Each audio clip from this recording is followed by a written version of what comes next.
Yavli a été créé en 2013 en réponse au phénomène grandissant de l'utilisation des adblockers chez les utilisateurs. Alors il faut tout d'abord savoir que Yavli est une technologie brevetée et nous sommes partis du postulat que l'utilisateur ne souhaite plus être confronté à une intensité publicitaire forte et surtout être ciblé par des offres qui sont, on va dire, dénuées d'intérêt pour lui et donc qui ne sont pas ciblées.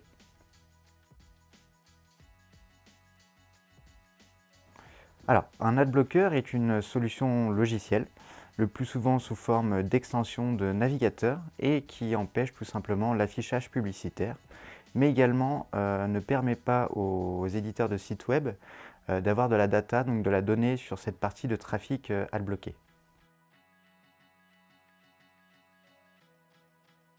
Alors en effet, on constate que ce phénomène est en constante hausse chaque année. Il y a de plus en plus d'utilisateurs qui utilisent des adblockers.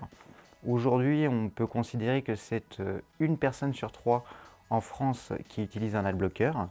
Et puis les statistiques sont assez édifiantes puisque un utilisateur sur deux utilise un adblocker parce qu'il trouve qu'il y a trop de publicité sur les pages, trop intrusive donc, et aussi dénuée d'intérêt. C'est-à-dire que les offres ne vont pas être suffisamment ciblées par rapport à ses intérêts. Le format Yavli est un format natif de contenu sponsorisé que l'on retrouve généralement en bas de page ou en bas d'article, mais également en sidebar. Donc c'est un format facile d'installation. Trois méthodes sont prévues. La première via une application Cloudflare, la seconde via un plugin WordPress et la troisième via une méthode custom à l'aide d'un script qu'on vient installer directement dans le site. Alors, il est entièrement personnalisable. L'objectif, c'est qu'il se fonde le mieux possible au design et à la charte graphique de l'éditeur. Et puis, il est également très performant. Alors, on cible une audience qui est très peu soumise au format publicitaire. Et derrière, on constate qu'il y a un CTR, donc un taux de clic, et également un taux de conversion qui sont 2 à 4 fois supérieurs au format de contenu sponsorisé que l'on peut retrouver sur le marché. Alors, c'est également un format qui charge en asynchrone, donc il ne vient pas ralentir les pages du site web sur lesquelles il est installé, et puis il n'a aucun impact sur le SEO également. Le format Yavli, effectivement, permet de récupérer certaines données, notamment le volume d'audience qui utilise un adblocker. Parfois, les éditeurs sont très surpris des résultats qu'ils obtiennent et on peut atteindre jusqu'à plus de 30% du trafic qui est sous adblock.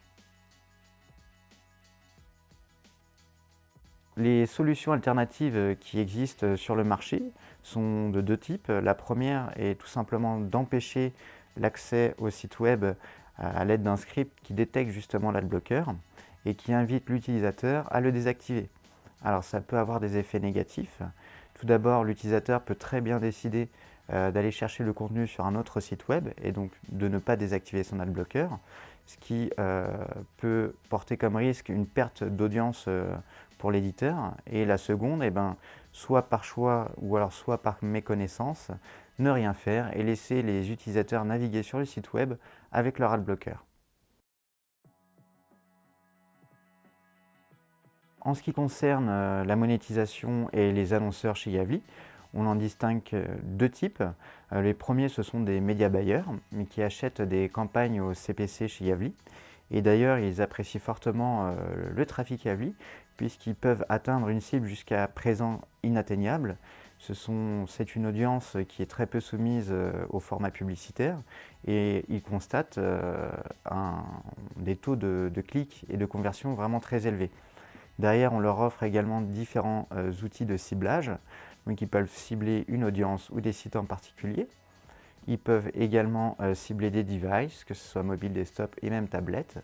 Et bien évidemment, cibler des pays, puisque Yavli est présent à la fois sur le continent américain, mais également européen.